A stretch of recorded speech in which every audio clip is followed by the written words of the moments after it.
Assalamualaikum warahmatullahi wabarakatuh. Hai generasi comel. Apa kabar Ananda sekalian? Semoga Ananda dalam keadaan sehat dan selalu dalam lindungan Allah Subhanahu wa taala. Bersua kita lagi pada video pembelajaran Pendidikan Budaya Melayu Riau kelas 11 di SMA Negeri 5 Bagas Lebah Kabupaten Rokan Hilir Provinsi Riau. Lihatlah hutan ini, hutan yang disediakan oleh Allah Subhanahu wa taala bisa kita manfaatkan untuk kehidupan kita. Nah, kali ini kita akan membahas bagaimana hutan bisa dimanfaatkan untuk industri kreatif masyarakat Melayu. Penasaran bukan? Nah, terus tonton video pembelajaran ini sampai selesai dan ingat selalu moto belajar kita di SMA Negeri 5 Bagas Lembah. Belajar pendidikan budaya Melayu Riau. Suka. Tonton terus ya.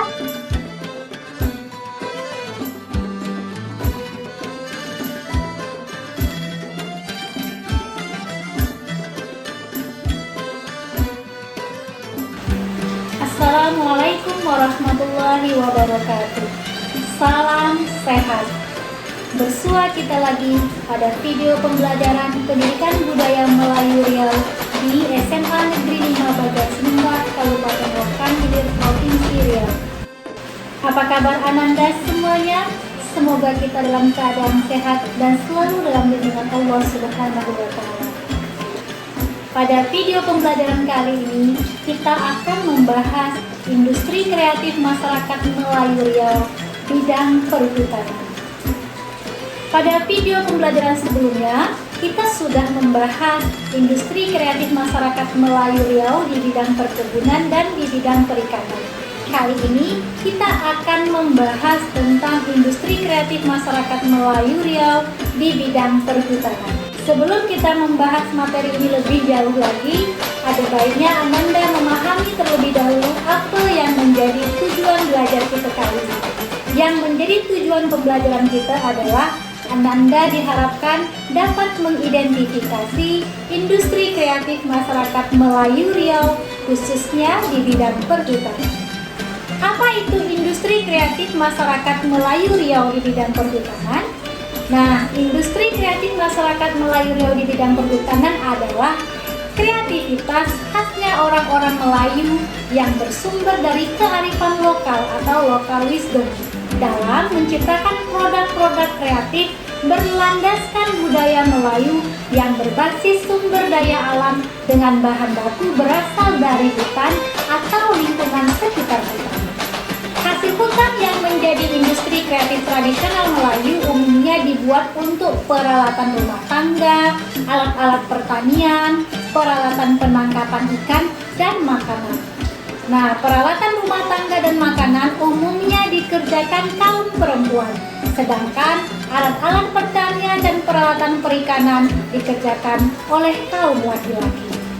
Hasil hutan yang umumnya dapat diolah menjadi industri kreatif masyarakat Melayu adalah daun pandan, daun kelapa, daun enau, bambu, rotan, manau, dan akar-akaran serta tumbuhan hutan lainnya.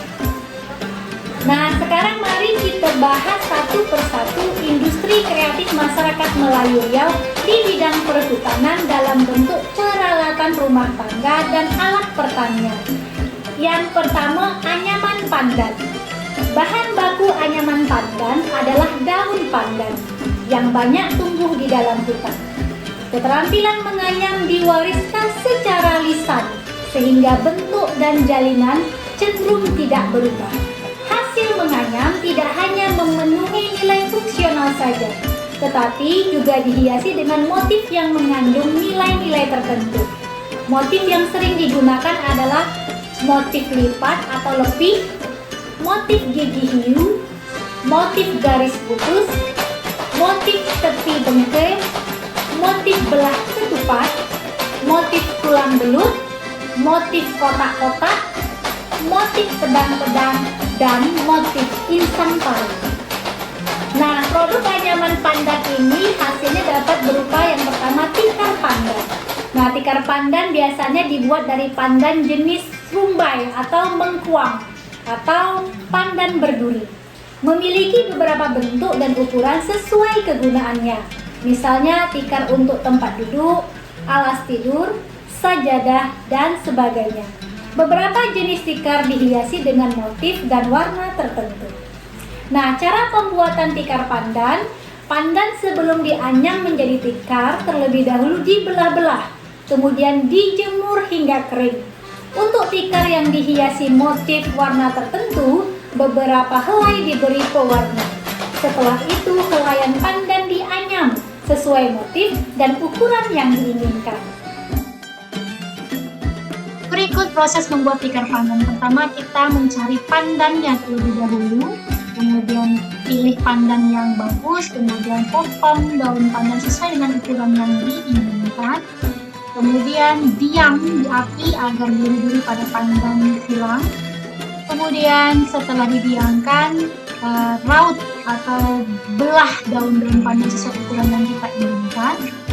Kemudian setelah dibelah-belah daun pandannya, kemudian direndam beberapa hari atau minggu, kemudian dijemur. Setelah dijemur, kemudian daun pandan yang akan kita warnai kita rebus di dalam air mendidih dan diberi pewarna sesuai dengan yang kita inginkan. Kemudian setelah diwarnai, kita jemur kembali sampai kering hingga menghasilkan daun pandan yang sudah diwarna. Setelah itu dianyam dengan bentuk sesuai dengan yang kita inginkan. Produk turunan dari anyaman pandan yang kedua adalah perikat. Perikat adalah anyaman daun pandan dari jenis mengkuang berbentuk keranjang seperti silinder. Pada bagian atas diberi rotan dan telinga untuk menguatkan kerangka dan mengikatkan tali perikat. Perikat digunakan untuk membawa hasil pertanian, semisal kopi, pinang, padi, atau membawa perbekalan pertanian seperti nasi dan air minum. Nah, yang ketiga, produk turunan dari anyaman pandan adalah kembut. Nah, kembut sama dengan perikat, tapi keranjang kembut lebih besar dan dibuat dari pandan jenis rumbai atau pandan air. Pandan ini lebih tebal sehingga mampu menahan beban yang agak berat. Kembut umumnya digunakan untuk mengangkut hasil pertanian seperti padi. Produk turunan dari anyaman pandan yang keempat adalah bakul. Sama juga dengan perikat, tetapi dibuat lebih kecil dan umumnya tidak menggunakan rotan untuk menguatkan bagian mulut keranjang. Sebagian diberi tutup pada bagian atas. Fungsi bakul untuk membawa beberapa barang harian, semisal sirih, tembakau, ataupun membawa beberapa canting beras untuk melayang. Nah, yang terakhir produk turunan dari anyaman pandan adalah kajang. Nah, kajang adalah anyaman dari pandan mengkuang yang dibuat atap sehingga sering disebut atap kajang. Bahan baku atap kajang tidak hanya dari daun pandan saja, juga bisa dari daun rubia, daun nipah, daun belalang, dan lain sebagainya. Atap kajang ini digunakan pada perahu, danau-danau, dan dapat juga sebagai dinding di ladang. Selanjutnya, industri kreatif masyarakat Melayu Riau di bidang perhutanan adalah peralatan penangkap ikan. Yang pertama adalah luka. Nah, luka ini bahan utamanya adalah buluh dan rotan. Buluh dibelah-belah kemudian diraut, lalu dijalin dengan rotan. Bentuk luka bulat panjang seperti tabung silinder, tetapi ada juga yang dibuat persegi empat. Pada badan luka disertai injak yang berfungsi untuk mengunci ikan sehingga tidak bisa keluar. Agar ananda lebih jelas, berikut ditampilkan bentuk luka.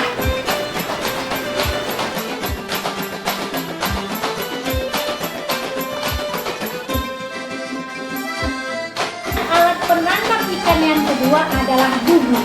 Pada dasarnya, bubu merupakan salah satu jenis luka, tetapi dibuat dengan ukuran yang lebih besar. Bubu dipasang di sungai dengan mulut menghadap ke hilir.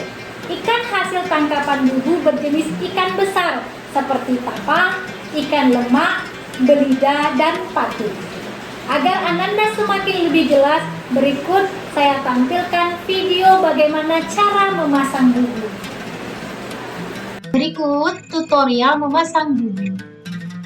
Bubu terbuat dari bambu yang dijalin dengan rotan membentuk kerucut. Bubu biasa dipasang di rawa, danau, atau sungai.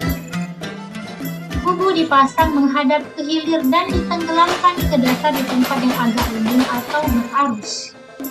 Biarkan bubu dipasang 1 malam. Nah, setelah sehari dipasang, bubu bisa diangkat untuk melihat hasil tampilan.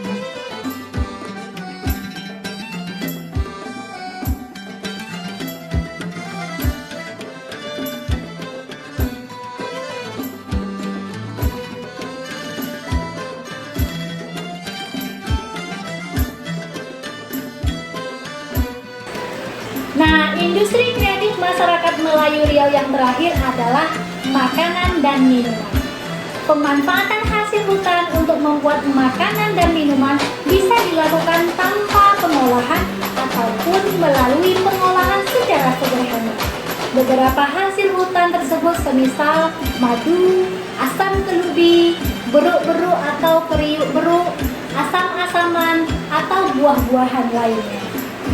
Pengolahan hasil hutan dalam bentuk makanan dan minuman menjadi industri kreatif masyarakat Melayu Riau yang pertama adalah beruk-beruk. Nah, beruk-beruk merupakan makanan ringan sejenis godok berbahan pisang yang dimasukkan ke dalam tumbuhan beruk-beruk atau periuk beruk, atau lebih Anda kenal dengan kantong semar sebagai bungkusnya. Yang kedua, asam kelubi. Pohon kelubi menyerupai pohon salak yang tumbuh secara liar di kawasan hutan rawa. Rasa buah sangatlah asam, sehingga sering dijadikan asam pada masakan. Selain itu, buah kelubi juga bisa dibuat minuman atau manisan yang memiliki rasa khas kelubi. Nah, minuman dan manisan asam kelubi inilah yang banyak dijadikan sebagai industri kreatif masyarakat Melayu Riau saat ini. Agar Ananda semakin jelas bagaimana cara mengolah asam kelubi menjadi manisan, berikut saya tampilkan video cara membuatnya. Nah, berikut cara mengolah asam kelubi menjadi manisan. Pertama, buka kulit kelubi dari dagingnya sampai seluruh kulit kelubinya terbuka, simpan pada satu tempat. Kemudian belah-belah daging kelubi itu agar nanti pada saat memberikan gula itu masuk meresap ke dalam buah kelubi tersebut. Kemudian cuci sampai bersih. Setelah itu masukkan ke wadah atau toples yang tertutup. Nah, kemudian setelah itu larutkan garam dengan air. Kemudian masukkan larutan garam ini ke dalam kelubi tadi. Biarkan dalam 1 malam. Setelah 1 malam kemudian buang air garam tadi. Lalu itu larutkan gula dengan air masak. Masukkan ke dalam kelubi yang tadi garamnya sudah dibuat. Biarkan dalam 2 hari atau 3 hari siap untuk dikonsumsi. Demikian tadi materi kita tentang industri kreatif masyarakat Melayu Riau di bidang perhutanan. Semoga Ananda dapat memahami materi ini dengan baik dan menambah wawasan Ananda tentang budaya Melayu Riau. Seperti biasanya, sebagai salam penutup, sebuah pantun untuk Ananda sekalian. Esa elang kedua belalang, takkan layu berbatang jerami. Esa hilang dua terbilang, takkan melayu hilang di bumi. Wassalamualaikum warahmatullahi wabarakatuh. Sampai jumpa.